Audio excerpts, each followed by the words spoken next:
Sheila Hancock, actor and wife of the late John Thaw, lives close to the River Thames in Hammersmith, West London.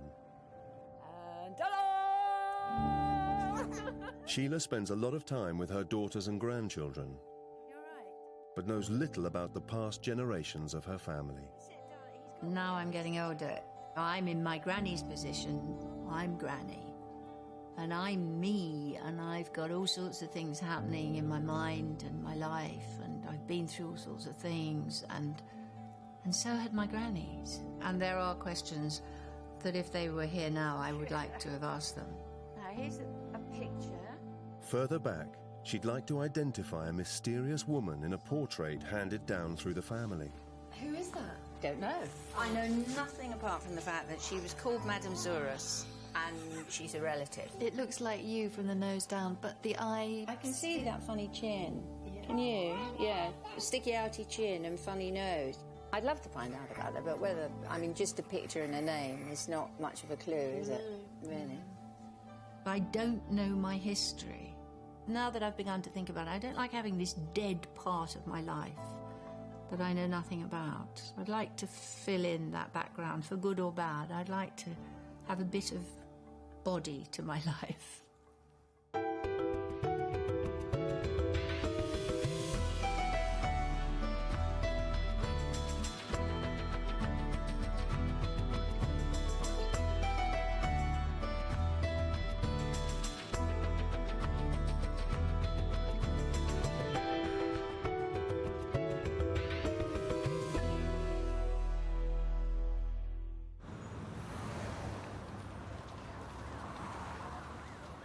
I have a passion for London. I love London with all my heart, and that's where I feel my roots are. I've always thought my roots were working class, very ordinary, not flashy in any way. Sheila spent her early childhood in King's Cross, London. The first home she remembers is the pub where her father was landlord. Sheila, her sister, parents and grandmother all lived in the flat above the pub. I used to sit there because children weren't allowed in the bars in those days, and I used to sit there with a fizzy lemonade and a bag of crisps with a little blue thing inside that had the salt in, and I'd sit there, and there used to be a winkle and shrimp man who came along, and we used to buy winkles and shrimps on there. Oh my goodness. Well, it's still got the same feel, but round here, I'm sure it was round here or in there or maybe in there, where that ornate stuff is now a little kitchen, there was this thing called a ladies' bar. These old ladies used to be in there, you know, having their drink. And I used to sneak in round the back of the bar, and I'd seen Snow White and the Seven Dwarfs, and I used to do the whole of it to these poor women who couldn't complain, of course, because my dad was the landlord, so they had to put up with it. My father's name was Enrico, and here he was called Rick. Have one yourself, Rick. His parents were English, but he was born in Italy. He had a very Italian temperament, laughed a lot, cried at the drop of a hat. When Sheila was 5, the family moved away from the pub to a house in Bexley Heath on the outskirts of London. I was desperately sad when I first got here. It seemed so dull. After living in pubs and in London and everything like this, it was very quiet then. I mean, there were no cars, and I don't know, it seemed bleak to me as a child. After the move, Enrico's mother, Grandma Hancock, then widowed, also came to live with them. Sheila was just a child when Enrico's father died. She has no memory of him at all and doesn't even know his Christian name. But she does have vivid memories of her Grandma Hancock, Emma. That's number 58. Grandma Hancock shared the front room of the house with Sheila's other grandmother, Grandma Woodward. Hello. Hello. Oh, my goodness. This was the room for my two grannies. They lived and slept, I think, in here. which was quite small for them. They used to row like mad. They didn't get on at all well. And they used to play whist. We would be in the other room, and everybody would wait. And sure enough, at the end of the evening, it was, "You're a cheat! You're a dreadful cheat! You really are! And don't speak to me like that, woman!" He's awful. I can hear it now. He's screaming around. Oh, they were totally different. I mean, Grandma Woodward was very kind of down to earth and cockney and get on with it. Grandma Hancock was rather grand and a bit mad. I mean, she had begun to lose her marbles by then. And she used to dance outside. There was a lamppost out there that was her partner, and she would do very stately dances around this lamppost. And she wore a thing called a tippet. I don't think people wear those anymore, but it wasn't a fur quite, but it was a little furry animal around her neck. I think Grandma Woodward thought that Grandma Hancock had ideas above her station. I seem to remember there was a wonderful phrase called "fur coat and no drawers," was how she described her. It's not awful, that's just come back to me. Fur coat and no drawers, that's her.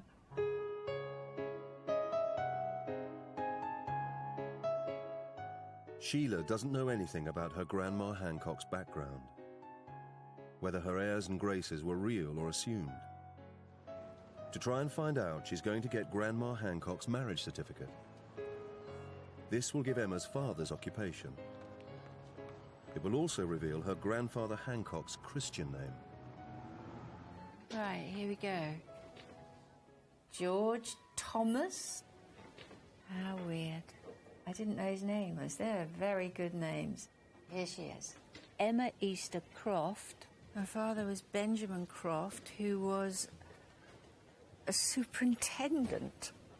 And the residence at the time of marriage was the Western Pumping Station. Now, there was a building in Pimlico that I've always thought was associated with the family, that Dad had pointed out or something, by the railway bridge. That could be that. So Grandma Hancock's father was Benjamin Croft, superintendent of a pumping station. Right, just under this railway bridge, there's some gates on the right. I don't know whether you can get over there, can you? Sheila's going to see if the building she remembers is still there. Yeah, that's the waterboard place. She's being met at the pumping station by a distant relative, Claire Warner, another descendant of Benjamin Croft. Well, here we are. This is the house I've seen from the road. It's rather splendid, isn't it? Hello. Hello, Sheila. Are you Hello, Claire? I'm Claire? Yes, hi. Oh, we're related, I hear. We are. My mother is your second cousin. Really? And so we're all related to Benjamin Croft. Oh, that's fantastic. Here we are And at his this is house. where he lived. I've got some photographs here that have been kept in the family, which show the interior of the house. Heavens above. Yeah. So here's the dining room of the pumping station. Looks like a stage set. Yeah. And there's the house. A magnificent drive leading up to it. This is Benjamin Croft and his wife, Emma. Well, I never did. They look like a wonderful old couple, They do, don't they? don't they? They do. He was quite an important person. This document shows the number of people that were working for him while he was superintendent here. So this was all his staff? 19 men. And this is a photograph of Emma Eastercroft. Good Lord. So And that's my grandmother? Yes, that's your grandmother. I wonder, would she have been living here when that was taken, I wonder? Was she a young woman? Yeah. I do recognise that face. Oh, look at her. Hello. Hello, my name's Mick Hatton. I'm the shift engineer here. Very pleased to Nice meet to you, meet you. Sheila Yes. Hancock. I know, And this I know. is Claire. Hello, Claire. How do you do? Welcome. Oh, look at this. Look at this. How's that? Shift engineer Mick Hatton is going to show Sheila and Claire around. I do. It looks Well- like a palace. Do you know, I'm going to be very ignorant here. What is a pumping house? What is a pumping I don't know house? what it does. What does it do? Come this way. I've Come this no way. idea. They've got great big tanks. Central heating. If you'd have been standing here, roughly 1875, this would have been a thing called a cathedral. This is where all the ironwork would meet. But what did it do? What did Where it was do? it pumping them? What was Right. it heating things up? This is sewage. Sewer.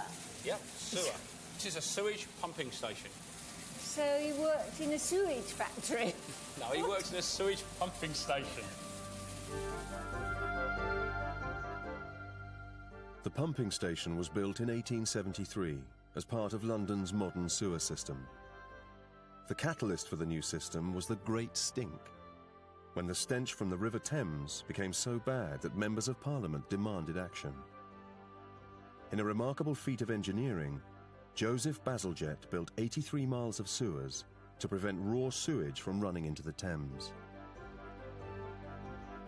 Each pumping station along the river lifts the sewage so gravity can then pull it through the pipes to the next station.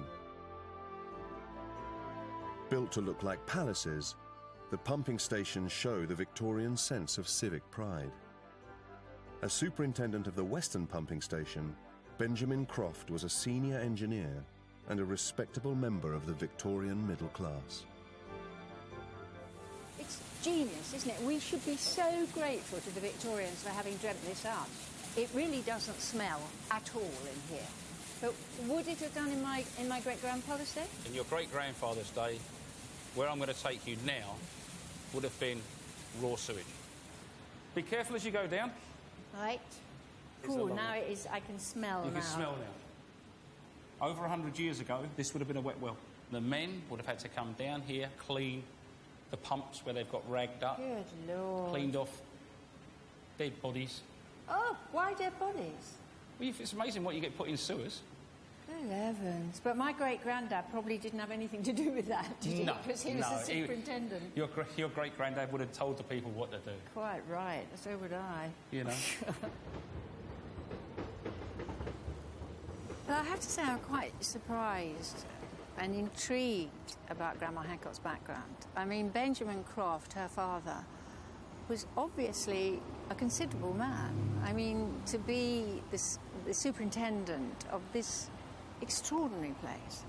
I mean, it may have been in sewage, but let's face it, that was such an innovation and an incredible feat of engineering. And he was in charge. Here she was living in this rather nice house, and then, you know, she met this guy somehow, George Hancock. I'd love to know what happened to them after that, to find out more about what sort of people they were when they were together. Thanks a lot. Emma married George Hancock in 1885. She was 20 years old. George was 25. Well, I don't know anything about my Grandma Hancock's young married life, except that Grandpa Hancock, I know, worked for Thomas Cook, the travel agency, in Italy, in Milan. I don't know in what capacity. I'd love to find out. Sheila's going to visit Thomas Cook archivist Paul Smith to see if he can tell her anything about her grandfather's job. Now, we don't have actual staff files in the archives, but what we do have are a series of agreement books with people who work for Cooks. I'd just like to pop the gloves on. We can have a look. Right.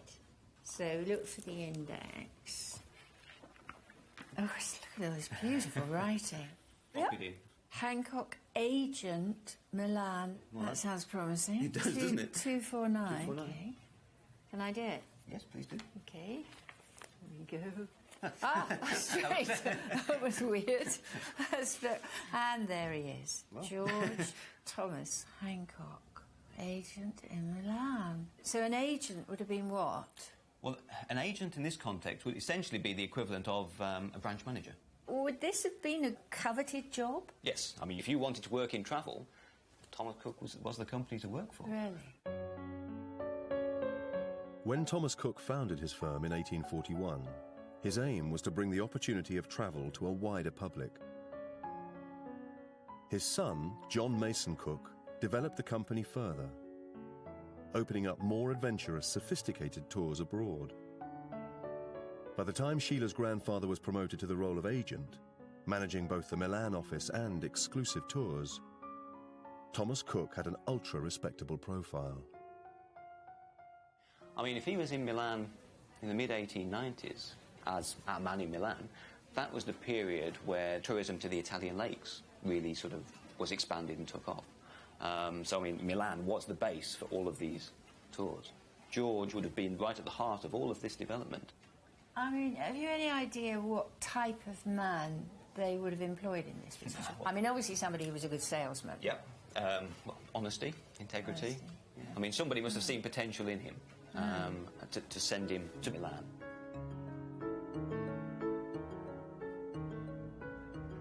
Sheila's on her way to Milan. It's her first visit to the city. She hopes to find out more about George and Emma's life there. Just to find out what was going on in Milan at the time he was there might be quite interesting. Milan will have changed, obviously, but I'll get a feeling of what the city was that this young couple went to.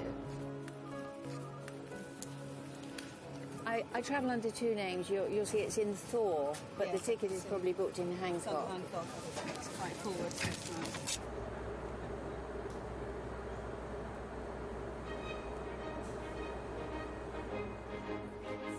Questo quella per me pari sono a quant'altre d'intorno mi vedo del mio cuore l'impero non cedo a meglio l'una che ad altra beltà. My God, is it stylish.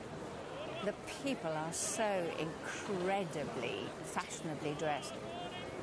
The shops are stunning. I love it. Sheila's first stop is the British consulate to collect a copy of the registration of her father's birth. It should give the family's address. Sheila, your fax has just come in through from Rome. Oh, lovely. These presents are to certify that the child described as Enrico Cameron Hancock at number 39, Corso Vittorio Emanuele. Corso Vittorio Emanuele. Emanuela. Do you know where that is? It's round the corner, very close to us. Really? Yes.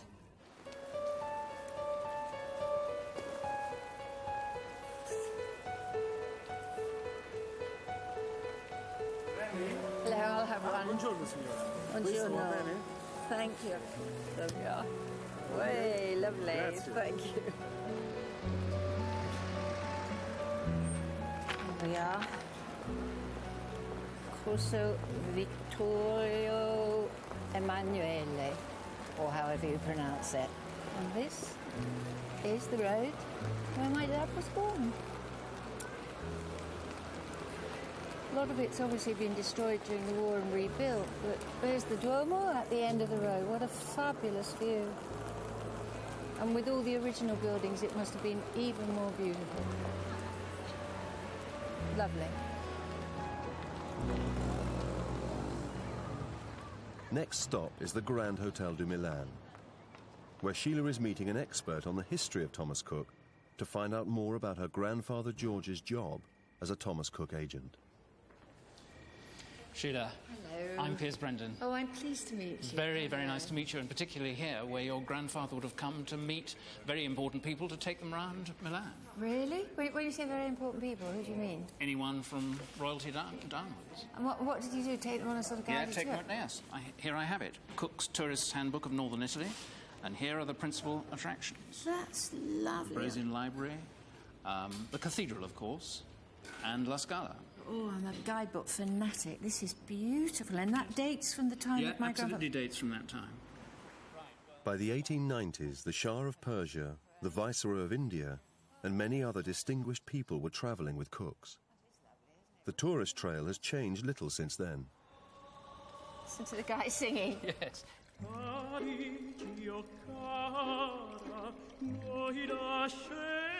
There's the great Botticelli. And of course, your grandfather would have had to have known about painting, about ceramics, about furniture. His audience would have been well informed. Oh, really? So, yes, so he really would have had to have known. Gosh. This is what it was like when your grandfather was shown around. isn't it? Yes. So rich. Oh, this is incredible. Oh, my goodness. Cook's agents were almost kind of honorary consuls. They were part of an unofficial British civil service. Would the wives have had a significant role to play in that? Just as diplomatic wives do today, yes. This is La Scala. Would the people that my granddad took around, would they have gone to the opera? Oh, very much so. If they were important enough, he would have gone with them, all dressed up in his, his smart duds with his white tie and tails. Do you think my grandma would have gone with him? It was a sort of dual enterprise. So she too would have appeared in her glad rags. Oh, I like the idea of that. My grandmother in a tiara or something, a white satin, going to the opera. So it would have been a walkable city, and this is just about the centre of it. And I've got something very interesting to show you here, if you'd like to pause, Sheila, and that is the photograph of where your grandfather worked. Just across the road there, in his Thomas Cook office. It's a posh office, as you can see, incredibly centrally placed. The hotel down there, 100 yards down there, La Scala 100 yards up there. You know, there's an extraordinary thing here.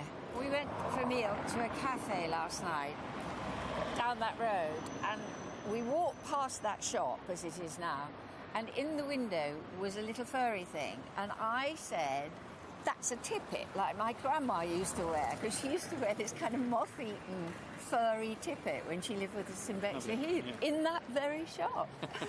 How very strange.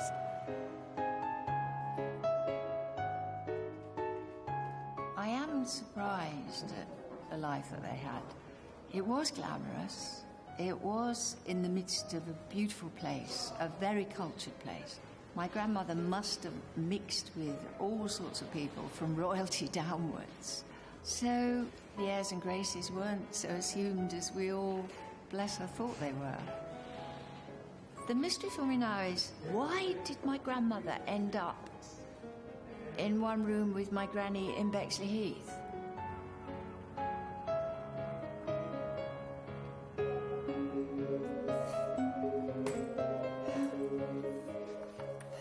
Make some tea.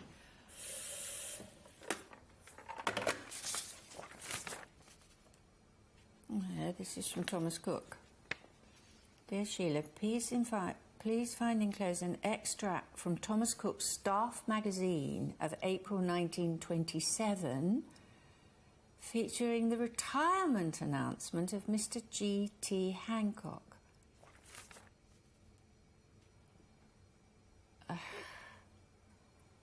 And that, presumably, is a picture of him in his wing collar and my chin. But it's nice. I also discovered George's name among the minutes of a company meeting of 1926, at which time it was decided to introduce a pension scheme for Thomas Cook employees. Sadly, then, George will not have benefited from this move. So he had no pension, which could account for the fact that Grandma Hancock had no money at the end. It saddens me, actually, all the things I've discovered. I remember Grandma Hancock as a rather weird old lady in a moth-eaten tippet. Didn't have a very good time, stuck in one room with Granny Woodward, whom she didn't like. And the fact that she, sitting in that beautiful galleria in Milan and thinking that she lived that kind of life, the fact that she kept her end up and danced in the street and always looked nice, if a bit frayed, was very brave, I think.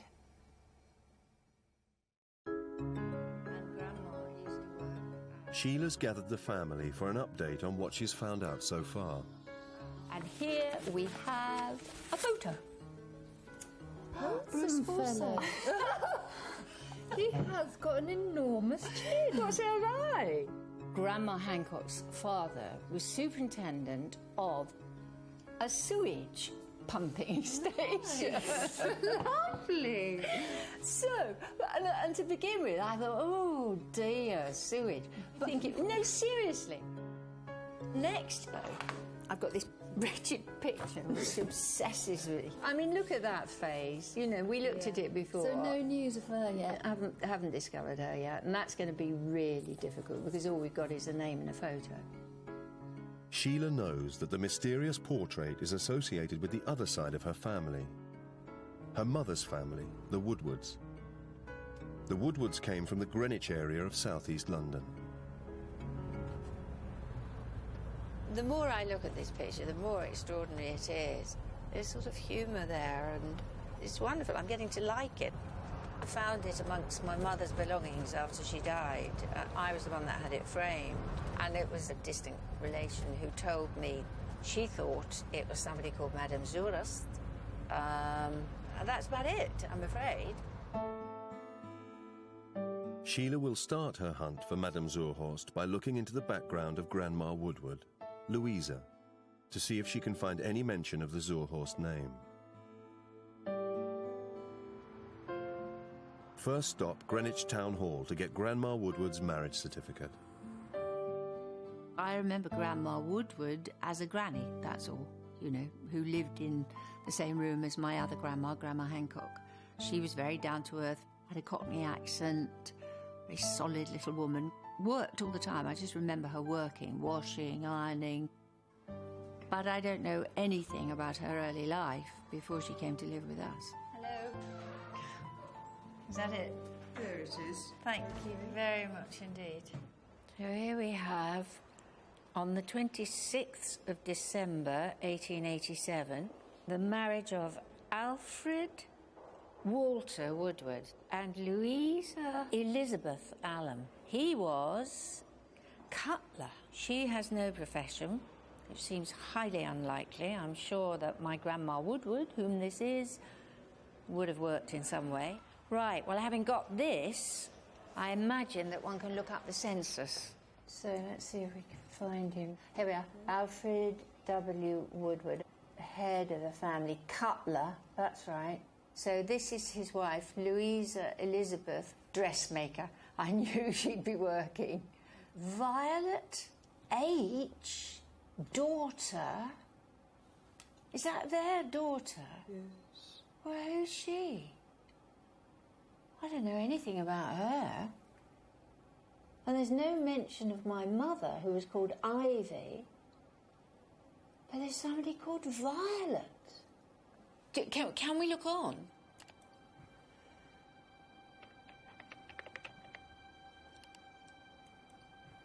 So, this is 10 years later. Alfred is still the head of the house. Ivy, here she is. That's my mother. But what's happened to Violet? Violet's gone. Possibly have died in that time. Really? Oh dear, so they had a daughter who died before my mother was born. The family address was in nearby Lewisham, so if Violet did die, Lewisham Registry Office should have her death certificate. Okay, thank you very much. Hello.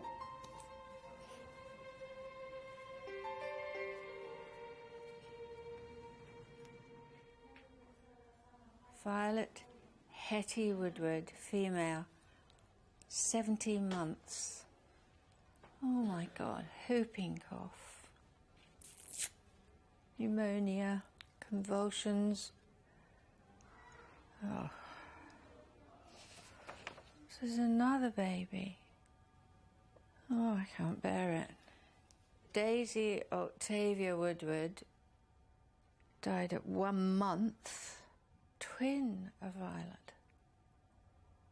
Both of them died. This was before my mother was born. Why was I never told about that? You know, I mean, I just thought of an old grandma, you know, who told me off a lot and was busy, but she was hiding huge grief. She had 3 children and only 1 survived. You know, because you don't get over something like that, do you? Losing 2 children. You don't. I mean, I have to say it moves me because it's the one thing that has most horrified me. I've had all sorts of things happen to me in my life, but the one thing I couldn't bear and haven't been able to bear because my grandchild was ill once is the illness or death of a child.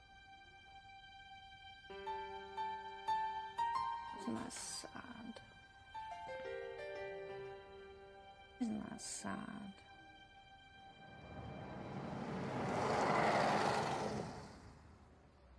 Back in Greenwich, Sheila's search for the mysterious Madame Zurhost continues.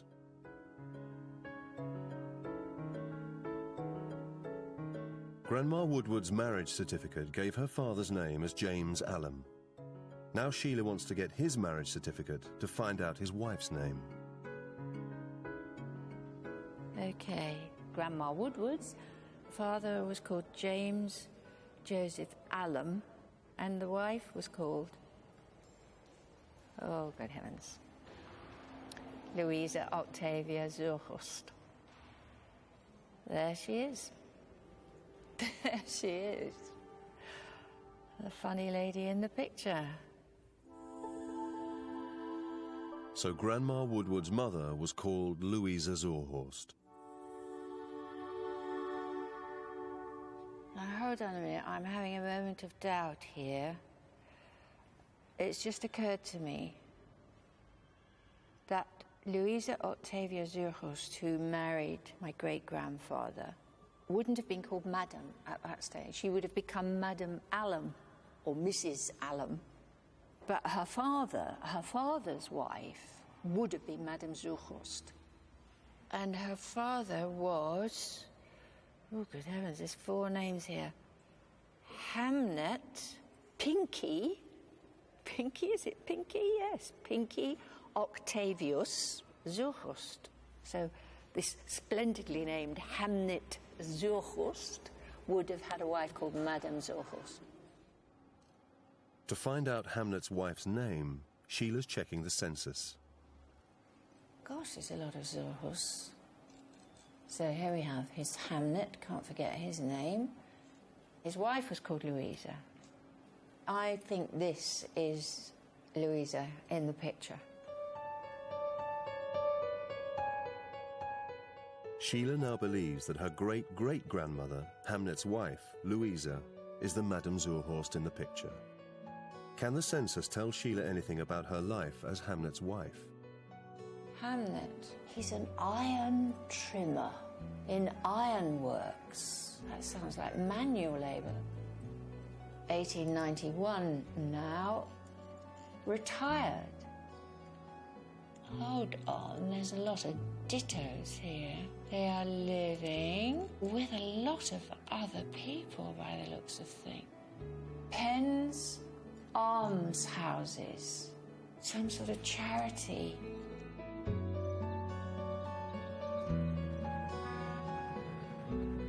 Sheila's tracked down the Penn's almshouses in Greenwich, which were built as charity homes for impoverished people. She's arranged to meet Richard Hartree, who should be able to tell her more about the Zurhost's circumstances. This is it. It's still here.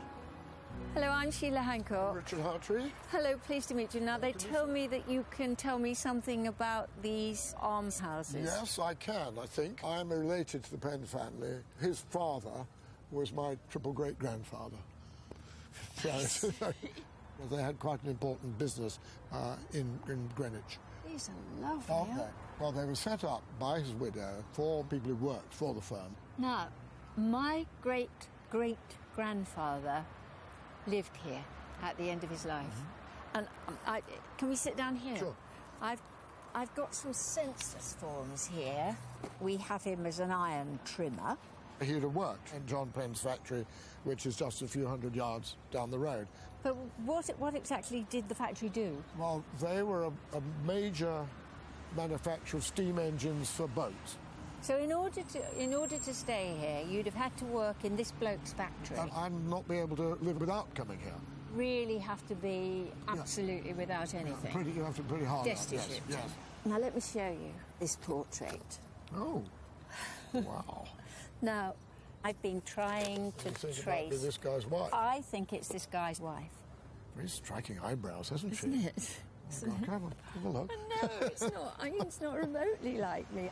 It looks like a sort of fairly grand portrait. It doesn't seem to fit with a man who ends up destitute in an almshouse. No, it doesn't. No, it doesn't fit. Doesn't fit. I'm dubious about this picture now. I think the only way one is going to get to the bottom of it is to find out the date of the portrait. If we could do that, then we could attach it to somebody who lived at that date. Sheila's taking the portrait to Sotheby's, where costume expert Kerry Taylor should be able to date it. I'll have that.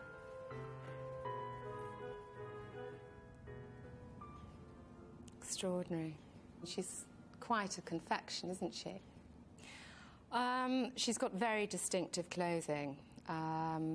She has very large sleeves and this very frilly, flouncy hat and these extraordinary little ringlets here.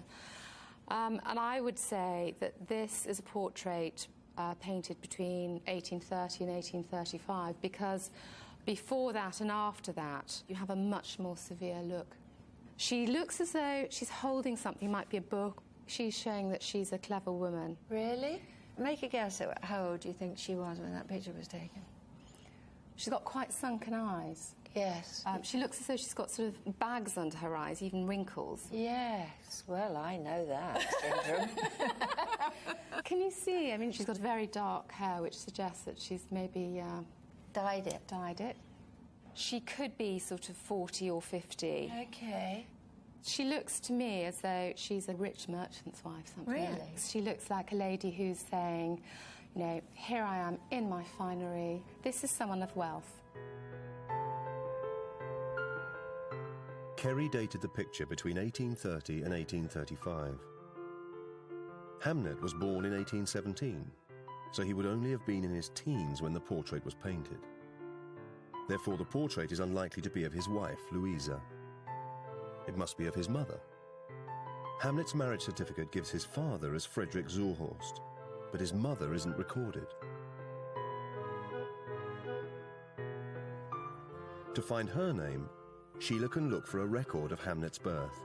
But because Hamlet was born before the introduction of birth certificates, she'll have to look on the International Genealogical Index, a website which brings together records of baptisms from many local churches.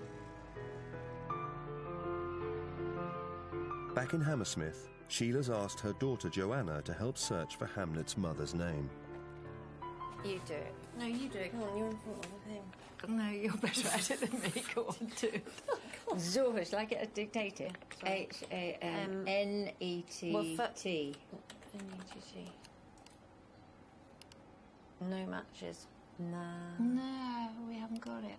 Why don't we just put in Zorhost and see what comes up? God, there's loads. Right, so we've got Alfred Robert, Alfonso Gustavus, and Louisa. And Louisa.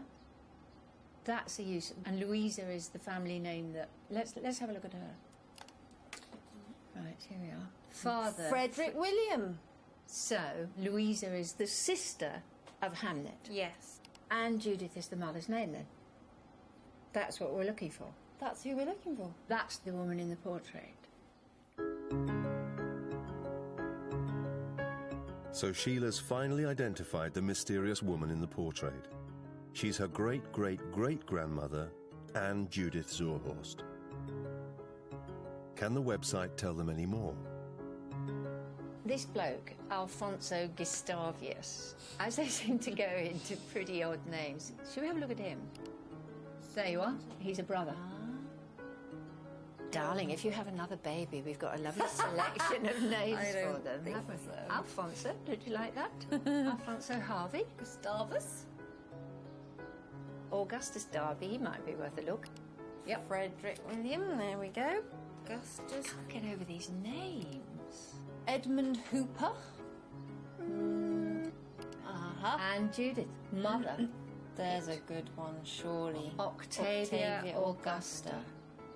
Frederick. There we go. That dates are so Didn't hang close around, together. 1, 2, 3, 4, 5, 6, 7, 8. 11. 18, 12. So you have one a year then. We know there are gaps on this website, and for instance, Hamlet's not there. 1817, he's not there. So there may be even more children than that. Good Lord. She was a tough woman. She was.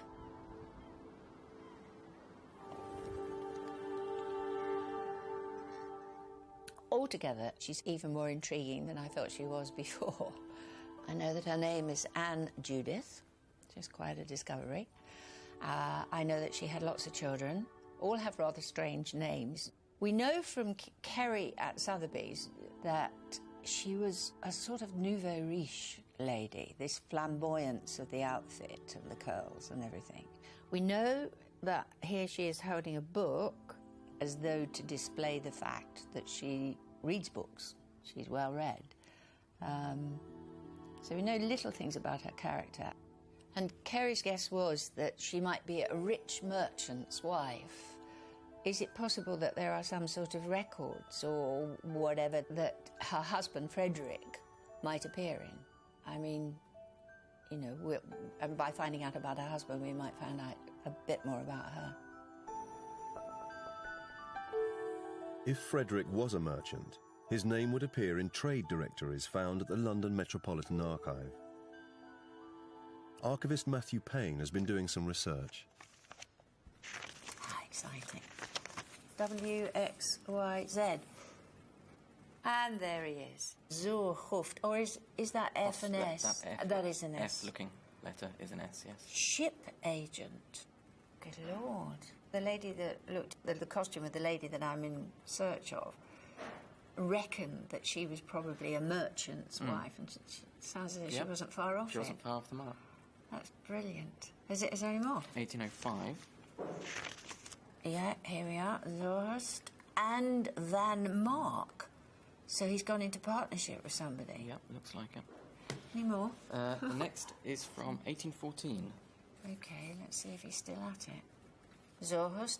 Oh, he's changed his partner. He's with somebody called Langveld. Langveld. My God. Insurer and shipping agent. So he's broadening. So then we have the papers of him applying to become a broker. A broker? Specifically. Is that a step up from what he was doing before? Yes, a step up. Between 1803 and 1819, the documents show Frederick Zurhost's career progression in the shipping of goods to and from the Port of London. From a ship agent to insurance agent, then broker, and finally a customs house agent, paying import taxes on behalf of merchants. One of the documents also reveals details of his family background. Frederick William Zorhost is the son of Herman Zorhost, a native of Rotterdam who came to... Is that Ireland? It is, yeah. Waterford. His father's name was Herman. He came from Rotterdam. They went to Ireland, to Waterford. Yes. That's his father, is it? Yes. Herman Zorhost. That is really extraordinary, because that is my great grandfather's signature. Wonderful. He actually dipped a pen in an inkwell and wrote that name. Quite extraordinary, quite extraordinary. I mean, it really brings you back into a sort of tactile connection. And then we see him in the final trade directory. Oh, really? Here we are. Oh, what on earth is this? There's two Zorhosts now. One is AJ. Where's he popped up from? And he's ready-made linen warehouse equipment for the East and West Indies. AJ. No, this... With all the sexism I've come across in these archives before, it can't possibly be. But his wife's name was Anne Judith. She couldn't have been operating in a business, could she? She could be. Really? Good on her. That's amazing. What date was this? So she paid for her frock herself. I must just show the picture of this woman, because you'll see why I'm excited by it. Oh, wow. See? Yes. I mean, she's quite a woman, and you can. I mean, one has been trying to fathom her out. She doesn't look like a docile, stay-at-home wife, does she? No, she doesn't. I mean, she looks as though she could organise and run a business. So she said, "Oi, you've got a spare room in your office. I'm going to set up a ready-made linen merchant warehouse." That is, that's really taken my breath away, and I really like that idea, and I hope it's true.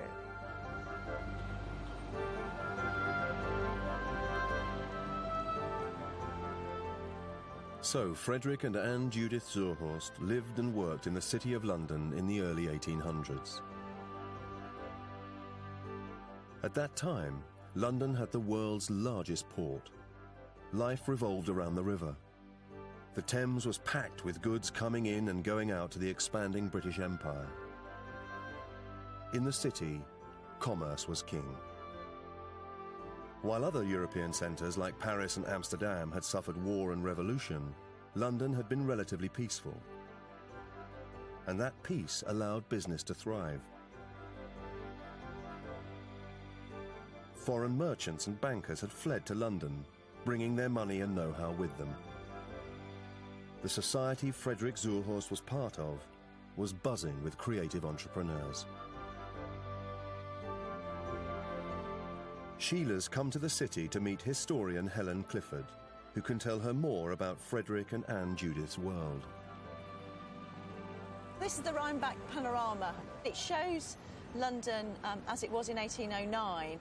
But how wonderful to see the river so busy compared with what it is nowadays. I mean, this is the customs house here, which is obviously an epicentre of activity. Well, he was a custom house agent at one point. Well, so would he have worked there? He would have worked here. So his jobs, he goes from being a ship agent to being a ship and insurance agent, and then he's a broker. Right.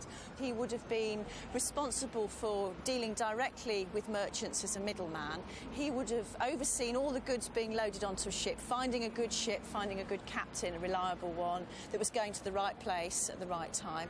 When ships arrived, he would have had to have gone to the customs house here to pay the duties which were due on the goods that had come in. There'd be mahogany, there'd be rum, sugar, molasses. You know, people were paid, backhand to get me to the top of the queue. Which duties do I have to pay? All that sort of thing. Really? So it's a very, very responsible job. And if you're in this business, you're really right, as I say, at the right place at the right time. It's really exciting. Sheila has an address for the Zorhosts in the heart of the city, at number 1 Idle Lane. This bit here, with the church there and the 18th century house there, is exactly as it would have been in Zurhost's time. Originally, where Zurhost would have lived at number 1, it would have been just the same. At the basement, they'd have had the kitchens. At this level here, you'd have had the business area where Zurhost would have entertained his business associates, the merchants, the captains of the ships and business. The next level up would have been like a sort of parlour area, perhaps where Mrs. Zurhost would have entertained and would have had the family. She would have entertained? Absolutely. It was all about showing sort of the status of the family. So it was a good address, was it? Yes. I mean, especially for what he was doing. Lovely. He's right in the centre of it. Lovely. Yeah, it's a super location. It's a good life, isn't it? Now, we found in one of the later trade books things, there was an A.J. Zorhost who was running a company in the same building as her husband. Now, here she is. I'll show you her, this formidable lady. Wow. Is it possible that a woman would have had a business? You sometimes find their names on receipts and invoices, on controlling the credit, things like that, but it's very rare. It's difficult to get at the evidence. Okay. But I think it's a fair speculation, and she certainly looks a capable woman. Yeah. And quite likely, I think. I had no idea there were city connections. I mean, what is wonderful is that it's reinforcing why I feel so essentially a Londoner. I love this city and I love this river. The feeling of the power of this river runs through the story. and my relatives have lived on or near the river, and I've ended up living on the river, and I just find the whole story lively and exciting, and the splendid woman in the picture. I now begin to see the sense of this rather kind of strong and different looking woman. There was something about her. She had her own business, which is amazing at that period and hugely praiseworthy, and I'm very proud of her. In 1820, Frederick and Anne Judith Zurhost disappear from the trade directories. What happened to them after that? Well, I didn't sleep a wink last night. I mean, there was so much information to assimilate, and I'm afraid it still begs questions. Now, what I've done, of my own initiative, was put Zorhost in my search engine, and I came up with a sort of chat thing where people find out about their ancestors. And what I'm going to do now, if I may, is to put in a message and see if anybody out there comes up with something. It's out there in the ether.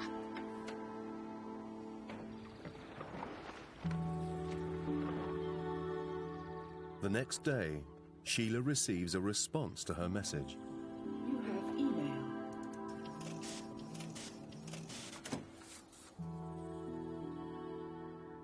Well, this is the most amazing letter from a Charles Zorhost who lives in America, whose family history overlaps with mine, and he's discovered a huge amount about the family. In 1800, Frederick William, who's our guy, moved to London, where on October the 12th, 1801, he married Anne Judith Williams.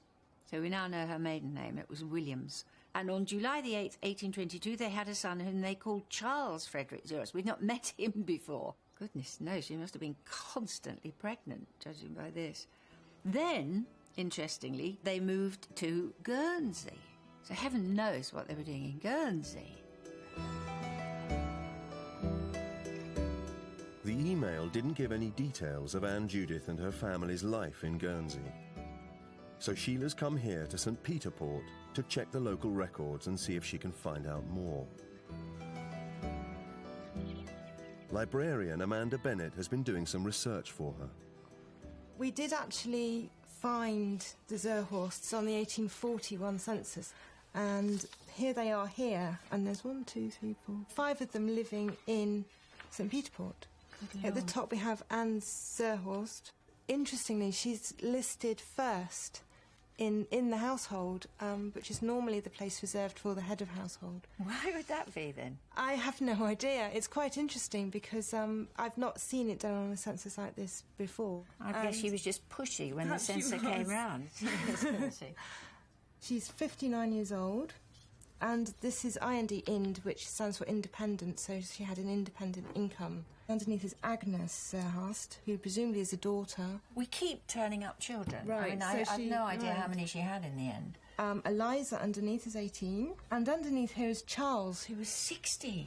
She would have been 43 when she had Charles. That's incredible. She seemed to have been having children for a very long time. I was 42 when I had my last one. And underneath here, it looks like a shortened version of Frederick. So he's listed last in the household. Oh, my goodness. Is there any indication as to why they would have come here? Well, believe it or not, it was. It's known as a tax haven today, although that's not strictly true. In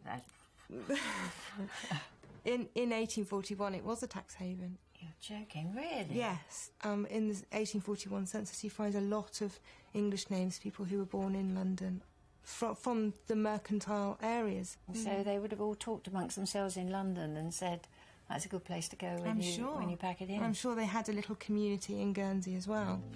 If we jump 10 years forward in time to the 1851 census, we found them again. This is after the death of Anne Judith Williams. And so can we locate when she died? She died between 1841 and 1851, but we don't know exactly when she died. The census shows that the Zurhosts were living at number 4 Mount Row. That's very nice, isn't it? Very nice. And sadly, this is where Anne Judith died.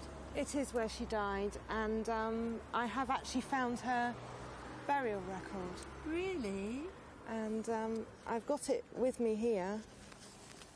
She died in 1850. Uh-huh. So, Anne Judith Williams, femme de Frederick William Zorhost.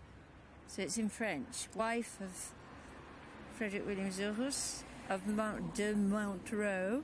Enterrée? That's right. The 29th of October, 1850, aged 68 years. Yes. I wonder where she was enterrée. Well, these are the records of the parish church of St Andrews, which is the parish just beyond the end of this road.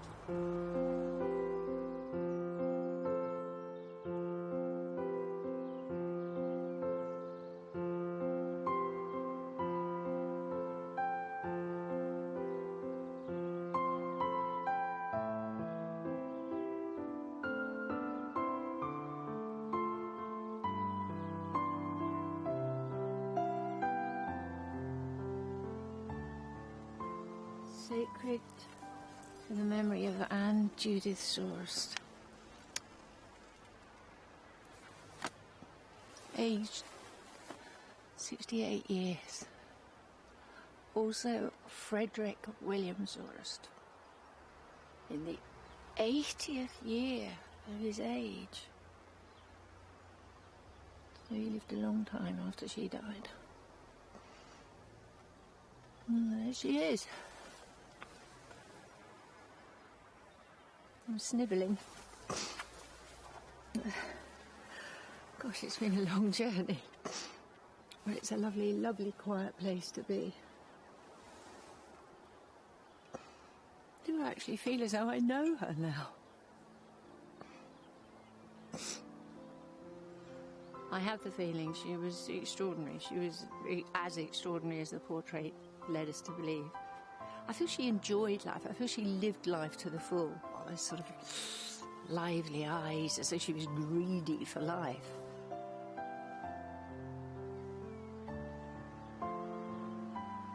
Extraordinary.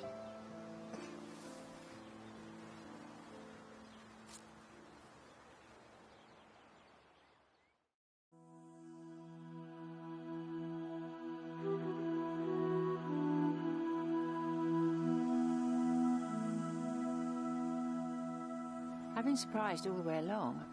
As you know, at the beginning, I honestly knew lamentably little. I didn't even know my grandfather's Christian names. I now feel I know everything.